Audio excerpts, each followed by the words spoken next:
भरत लोकांच्या शेतात मजुरीचं काम करत होता. त्याची खूप इच्छा होती की त्याच्या मुलीने चांगलं शिक्षण घ्यावं, म्हणून तो तिला सगळं काही पुरवत होता. यावर्षी त्याची मुलगी 10वीला होती. त्याने तिला सांगितलेलं असतं की जर तिने चांगले मार्क्स मिळवले तर तो तिला हवं ते देईल.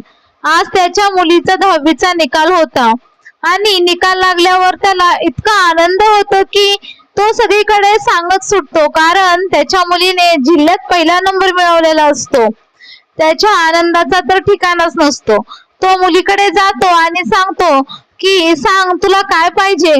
ती बोलते, बाबा आपल्या गावात जो ढाबा आहे ना, मला तिथं जेवण करायचंय आहे. माझ्या सगळ्या मैत्रिणी तिथे जाऊन जेवल्यात.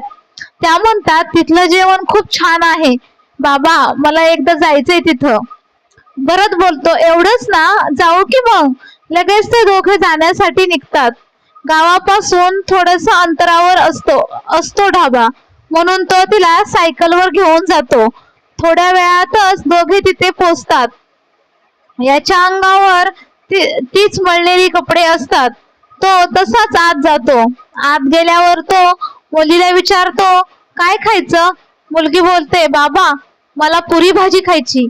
माझ्या मैत्रिणी सांगतात इथली पुरी भाजी खूप छान आहे. भरत लगेच वेटरला आवाज देतो आणि एक पुरी भाजी आणायला सांगतो.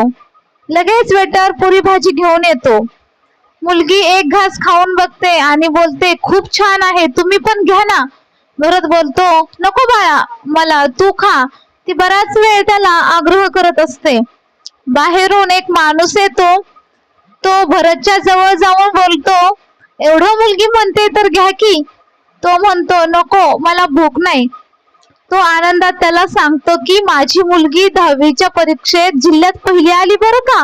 आणि त्याच्या डोळ्यात पाणीही असतं. हे बोलताना तो माणूस बोलतो, हो का, अरे वा बाळा, तुझं खूप खूप अभिनंदन. असं बोलून तो जातो. थोड्या वेळात वेटर अजून एक पुरी भाजीची प्लेट घेऊन येतो. भरत बोलतो, अहो मला नको, मी एकच सांगितली होती. वेटर बोलतो, ही आमच्या मालकाकडून आहे तुम्हाला. भरत बोलतो, कोण तुमचे मालक आहेत. त्यावर तो वेटर बोलतो, ते पहा तिथे उभे आहेत. त्यांना पाहून त्याच्या डोळ्यात पाणी येतं, कारण तेच होते ते जे त्यांना पुरी भाजी खा म्हणून आग्रह करत होते. भरतच्या मुलीला खूप आनंद होतो की बाबा तिच्या सोबत खाणार. तिच्या चेहऱ्यावरचा आनंद तर इतका होता जितका तिला तिचा निकाल लागल्यावर पण झाला नव्हता. त्या गरीबाच्या लेकीचा आनंद पाहून मालकाला एक वेगळं समाधान मिळालं होतं. त्या दोघांच्या चेहऱ्यावर असणारा आनंद पाहून त्याचंही मन भरून आलं. भरत मनात विचार करतो की या जगात अजूनही माणुसकी जिवंत आहे. दोघेही पुरी भाजीचा आनंद घेतात व जाताना भरत त्या मनातून मालकाला भरभरून आशीर्वाद देतो.